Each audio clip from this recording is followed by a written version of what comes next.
Erev Tov Rabotai, we are continuing with our Mishna Yomi, Masechet Nazir. We are up to Perek Dal Mishnah Hey. Today's Mishnayot should be Leilu Nishmat Neria ben Svetlana Ranbai Eliyahu ben Burcha Israel of Chana bad Miriam ben Sason ben Raya Menuchatam began Eden Amen and Avdi ben Chaim lechaim v'derefua shelema Daniel Shalom ben Rosa betoch Shar Cholei Israel. A husband may cancel his wife's vow at any time during her Nazirut. This Mishnah discusses until what point in her concluding ritual he may cancel it. If the blood of any one of her concluding offerings was thrown on the altar on her behalf, in which case she became permitted to drink wine and come in contact with corpse tumah, her husband is no longer able to cancel her Nazirut, since her vow no longer prohibits her to do anything. Now, when an animal offering is slaughtered in the temple, the blood that spurts from its neck is caught in a bowl and then applied to the altar.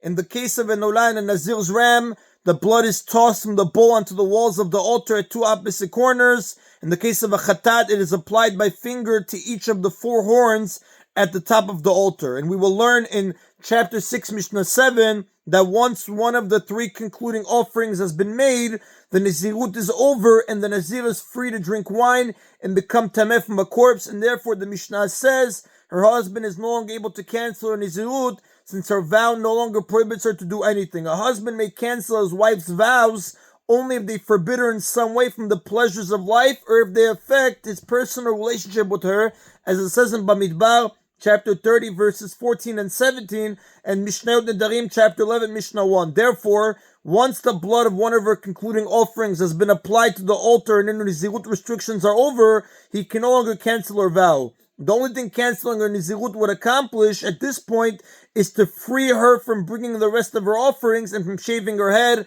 As Tosfot explained in Masechet Nazir, page 28a, this is not a valid reason for canceling her vows. The fact that she must shave her head cannot be said to affect his relationship with her, because if it bothers him that she has no hair, she can wear a wig until it grows back.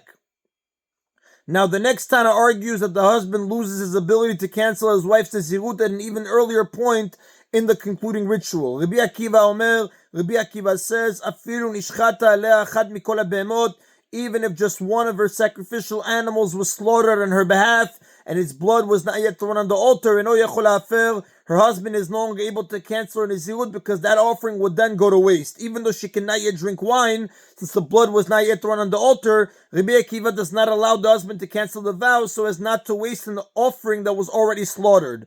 Although he speaks of one of her offerings, Rabbi Akiva actually refers to her chatat offering. If the olah or Nazir's ram were slaughtered, they would not be wasted, since they could be saved in a way described by the Gemara on page 28b in Masechet Nazir. Therefore, the husband could still cancel the Nazirut. But Rabbi Akiva is referring to where the animal that was slaughtered on her behalf was the chatat offering. At that point, even if the blood was not yet thrown on the altar, Rabbi Akiva says her husband is no longer able to cancel a Nazirut because the offering would then go to waste. Now, the rule that a husband loses the right to cancel his wife's Nazirut once one of her offerings has been slaughtered according to Rabbi Akiva, or once the blood of one of her offerings was thrown on the altar according to the first Tana, is not true in every case, as the Mishnah now explains. When were these words said? When she performs the shaving of a Nazir who is tahor, meaning when she shaves and makes offerings to conclude her term of Nazirut. Now, there are two occasions on which a Nazir shaves his head and brings offerings. One when he completes his term of Nazirut and returns to everyday life, and one when he becomes tameh from a corpse and must shave and bring offerings in order to begin counting his term again. The first is known as a shaving of a Nazir who is tahor, and since there can be no shaving without offerings, the offerings are also included in this term. So again, the Mishnah says, when were these words said? When she performs a shaving of a Nazir who is tahor, meaning when she shaves and makes offerings to conclude her term of Nazirut. But when she performs a shaving of a Nazir who is tameh, meaning when she became tameh and shaves her head and brings offerings in order to begin counting her Nazirut again in a state of tahara, her husband can cancel her vow even after offerings were slaughtered and their blood was thrown on the altar, because he can say, I do not want a deprived wife, meaning a wife who suffers by being unable to drink wine. Even Rabbi Akiva agrees with this, although he is concerned about wasted offerings and therefore does not allow a husband to cancel his wife's vow after offering is slaughtered. That is only in the case of a shaving of a Nazir who is tahor.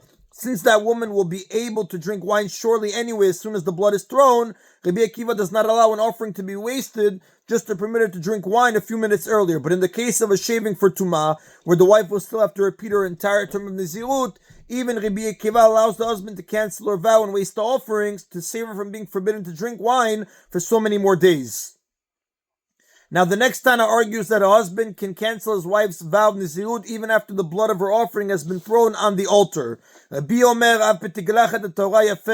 Rebbe says even when she performs the shaving of a Nazir with tahor and the blood of one of her offering was already thrown, so she is now permitted to drink wine, her husband may still cancel a vow. Because he can say, I do not want a wife whose head is shaved. Once her offerings have been brought, she must shave her head, as the Mishnah says in chapter 6, Mishnah 7. Now, since this affects her relationship with her husband, he can still cancel her Nazirut up to the time she shaves her head. Rebbe disagrees with the Tana Kama and argues that wearing a wig does not solve the problem with the relationship, because the husband may still be repulsed when he sees his wife wearing hair that is not her own. And the Rav does tell us, the halacha does not follow Rabbi Akiva, and the halacha does not follow Rebbe. The halacha follows the Tana Kama. That is then a Mishnah. Mishnah Vav begins, Ha'isha madir et beno benazir. Ha'ish madir et beno benazir. A man may vow that his son, who is still a minor, should be a Nazir, in which case the son must observe all the laws of Nazirut, and his father must bring his offerings on his behalf. Now the father may say to his son, you are hereby a Nazir, or he may declare, so-and-so my son is hereby a Nazir. He may do this only as long as his son is not yet 13 years old, and has not yet grown 2 pubic hairs. After that, the son is an adult, and his father can no longer make him a Nazir. Now, like we said, in the case where the father does make him a Nazir, he must bring the offerings on his behalf. Similarly, the commentary is right. If the son becomes tameh with corpse tumah, his father must bring the tumah offerings on his behalf, and then the son must repeat his term of Nazirut. Then Aisha maderet et benah benazir, but a woman cannot vow that her son should be a Nazir, and if she does, it does not take effect. The law that a father may declare his son to be a Nazir is known from a halacha Moshe Sinai, an oral law taught to Moshe at Sinai that was not recorded in the written Torah. The tradition also teaches that only the father is authorized to make his son into a Nazir, but not the mother. Now the boy or his relatives may protest against the father's vow that he become a Nazir and thereby nullify the Nazirut. This too is part of the halacha Moshe Sinai.